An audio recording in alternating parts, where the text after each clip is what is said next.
Okay, let's get started with the top political news at this hour. We are learning that the Niti Aayog meeting, which was underway at Yoshna Bhavan, got over, and Vasundhara Raje, Rajasthan Chief Minister, has left Yoshna Bhavan. Sources, of course, also telling India Today that Vasundhara Raje will be meeting BJP top leader, Chief Amit Shah, later this afternoon. Let's cut across live to Gaurav Sawant, my colleague who joins us from outside the Niti Aayog. Gaurav, did Vasundhara manage to dodge the cameras even as she was leaving Niti Aayog after that meeting? What are you learning from what transpired inside that meeting? Well, she did succeed in evading the cameras, which was her design. She did not leave through the main exit once again. What we've also been told is that she was extremely upset when she was coming in at the towards the Niti Aayog from the airport.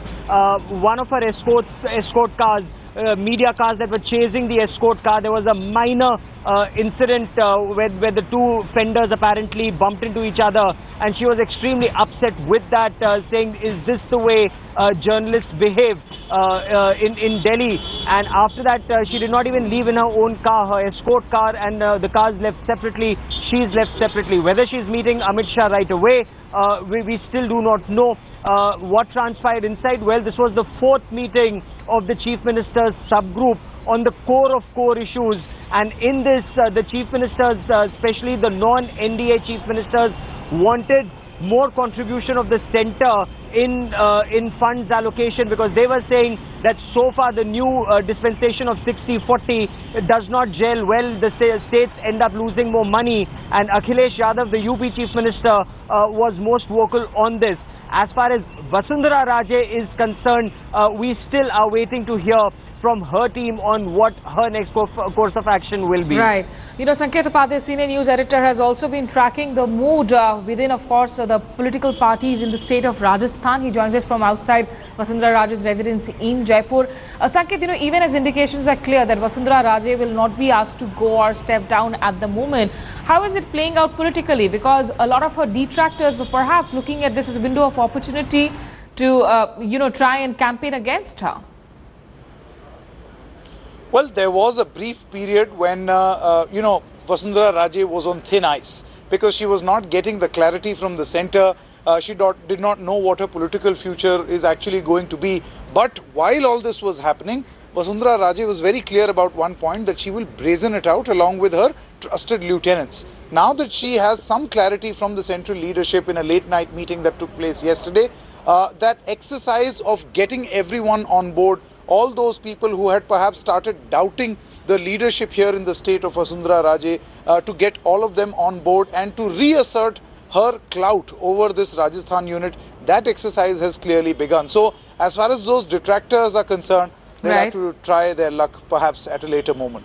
Okay, Gaurav, also, as sources have told India Today that Arun Jaitley himself, no one less than Arun Jaitley himself went through that papers, and he is believed to have communicated to the Prime Minister that there are no illegalities involved in the document. But if the minister comes to that conclusion, where is the assurance that the the assessing authorities or the investigative agencies will actually carry on in a sort of a way, a transparent probe in this matter? That is the charge that the Congress party is already levelling, that a clean chit has come from the minister. But this is information that comes through sources in North Block, that Arun Jaitley met Prime Minister Narendra Modi, briefed him, said he'd been through the documents himself, and there is no illegality prima facie. BJP sources are very clear in when they say that there is nothing wrong as of now. So if fresh documents surface, this case would be looked at afresh. And Arun Jaitley also met the BJP president, Amit Shah, and they went through documents, and that is how this clean chit or the decision to defend Vasundhara Raje was taken. This is also as much political. This is just the beginning of the second day of the Narendra Modi government. And if they lose Vasundhara Raje, or should they want to jettison her, as some in the party felt, for a smooth parliament session in the monsoon session, they should perhaps jettison her. But then the opposition would have smelled blood.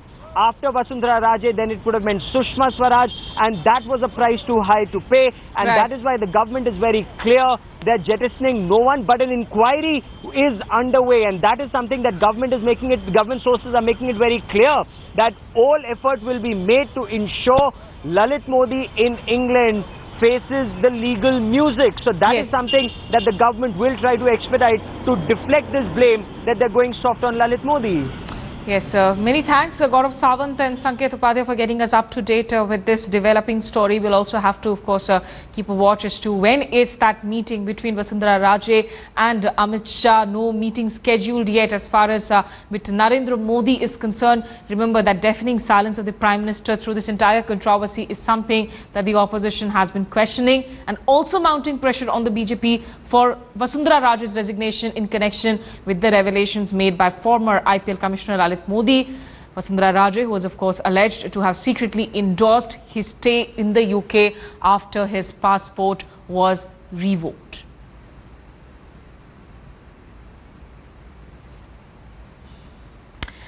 And as the opposition clamour for Vasundhara Raje's resignation reaches its crescendo, the BJP top brass went into a huddle to seal the Rajasthan Chief Minister's future, which of course now looks completely safe. For the moment, India Today has the complete inside track of the late night parley that happened at 7 Racecourse Road, which is the official residence of the Prime Minister, on Friday night.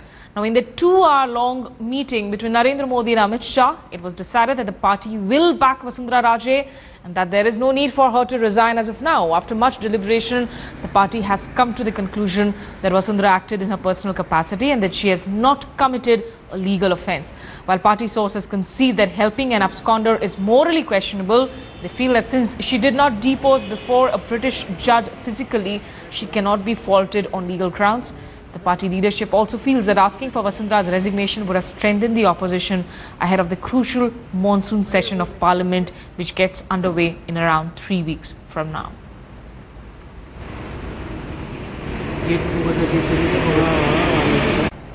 Let's take you through the full details of what went down at that all-important meeting on Friday night between Amit Shah and the Prime Minister at 7 Racecourse Road on Vasundhara Raje.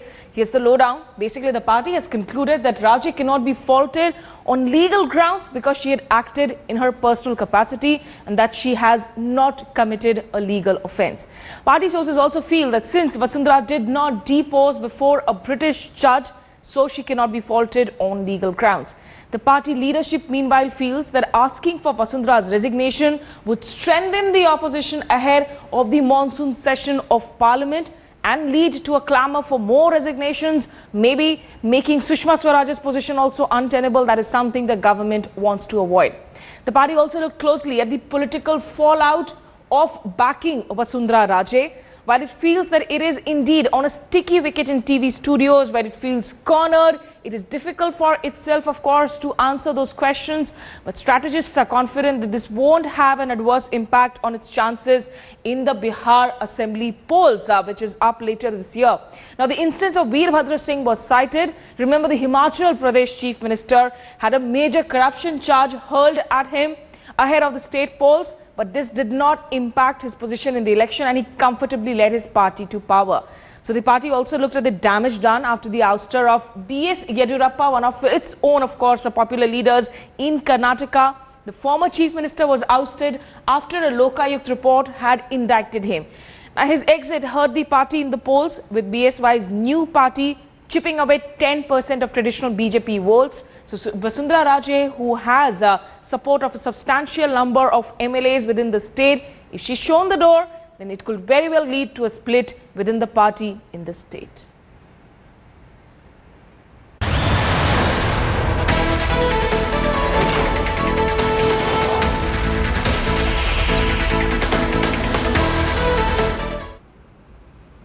And of course, there's no end to the dramatic twists that are being added to this ongoing Lalit Modi tangle. India Today has accessed the legal documents that led to Mr. Modi getting a UK leave of stay in 2012, as well as his passport back in 2014. And it shows that not just Vasundhara Raje, but several top Supreme Court judges batted for Lalit Modi. 3 former Supreme Court judges gave legal opinions in his favour, while a former Mumbai Police Commissioner and a senior editor appeared in court for him, along with his family members, for his residency claim in the United Kingdom.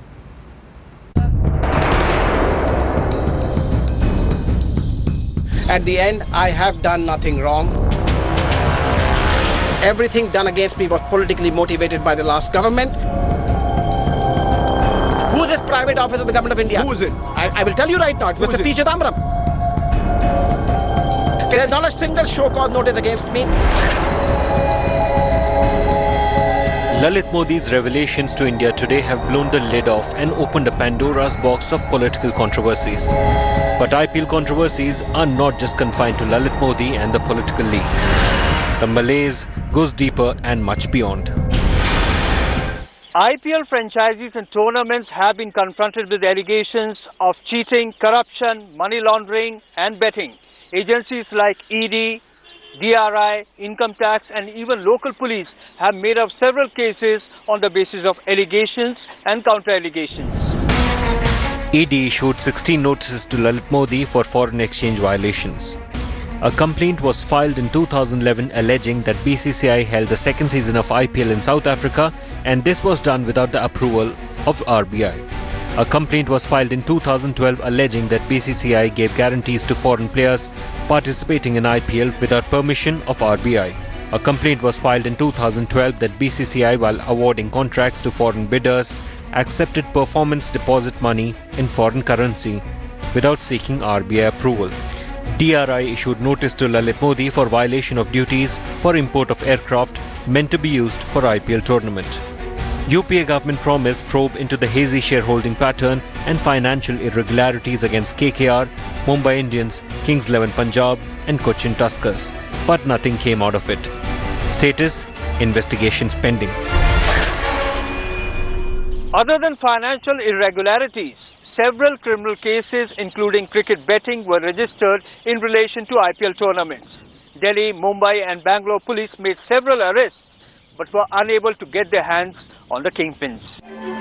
Delhi police arrested bookies and players for spot fixing in the matches. Mumbai also arrested Gurunath Mayappan and Vindu Dara Singh for betting. In all the cases, police reached dead end. In Jaipur, 2 cases were registered. First case was in relation to ₹6 crore relief check which was given to Rajasthan CM's relief fund after Jaipur blast. The money, however, went missing. The second case was related to the insult of the national flag. These cases are still under investigation. So could there be a bigger coincidence that none of the IPL-related cases reached a logical conclusion? Or is it somebody powerful connected with the cricketing world stonewalling the probe? With Atir Khan in Delhi, Bureau Report, India Today.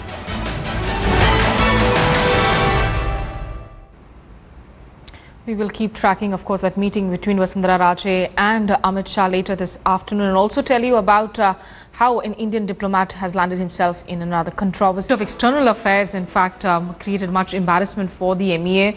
Indian High Commissioner in New Zealand, Ravi Thapar, has been recalled and transferred back to the headquarters after accusations that his wife assaulted a domestic help who worked in their kitchen. Now, the worker, believed to be a chef, alleged that he was kept like a slave and added that he was physically assaulted by Sharmila Thapar, wife of the Indian High Commissioner, and threatened with assault by Ravi Thapar. Ravi Thapar, though, has rejected all allegations, claiming the idea his wife could assault a cook was bizarre and absurd. However, no formal complaint was lodged, though, against the Indian envoy and his wife, and the domestic help only wanted to return back to India. It's understood an official from India came to New Zealand to deal with the situation, and the staff member left on 28th of May. The Ministry of External Affairs, meanwhile, has also corroborated the incident and added that India takes such cases very seriously. The High Commissioner for now has been transferred back to the headquarters, and the ministry will investigate the matter further. A New Zealand Ministry of Foreign Affairs and Trade spokesperson also told India Today that the New Zealand government is aware that the Indian High Commissioner to New Zealand is departing, and questions about his departure should be addressed to the Indian Ministry of External Affairs. The Ministry of Foreign Affairs and Trade New Zealand also appreciated the professional manner in which the matter was handled by the Indian Ministry of External Affairs. Joining me on the phone line is my colleague Maha Siddiqui, who keeps a watch on the Ministry of External Affairs. Maha, when are we expecting really High Commissioner, the High Commissioner to come back to India? What are you learning from New Zealand? Is he expected to take a flight today itself? Well, we have learnt that, and this is through media in the New Zealand, that his stuff is already being towed away in trucks which had already reached his residence this morning. So we are expecting him back, if not today, then by tomorrow latest, because his stuff has already started moving out.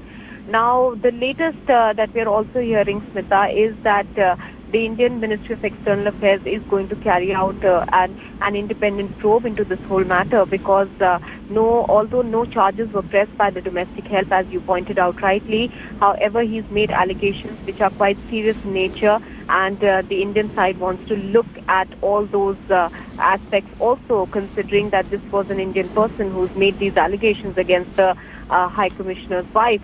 Right. Also, Smita, the New Zealand media has also reported that some of the neighbors of the High Commissioner were questioned and asked about the incident, and they expressed shock.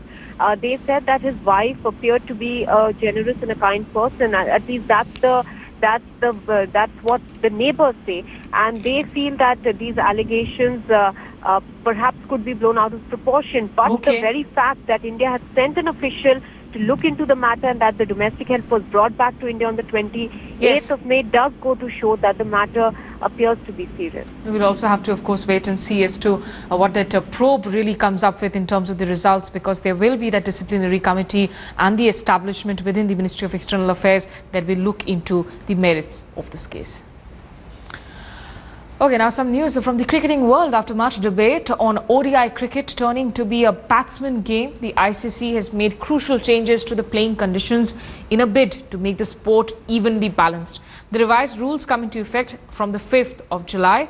The decision was taken at the ICC's annual conference in Barbados, and there were 3 crucial changes which will be effective from next month. Now, first being, there will be no batting power plays between the 15th and the 40th over. So it is clear that the batting team will have to take their power play right after the first 10 overs. Secondly, some respite for the bowlers in the death overs, as there will now be an extra 5th fielder outside the circle, that between the 40th and the 50th overs. And finally, all no balls, not just footfalls, will result in a free hit. This rule is effective in both one-day internationals and T20s.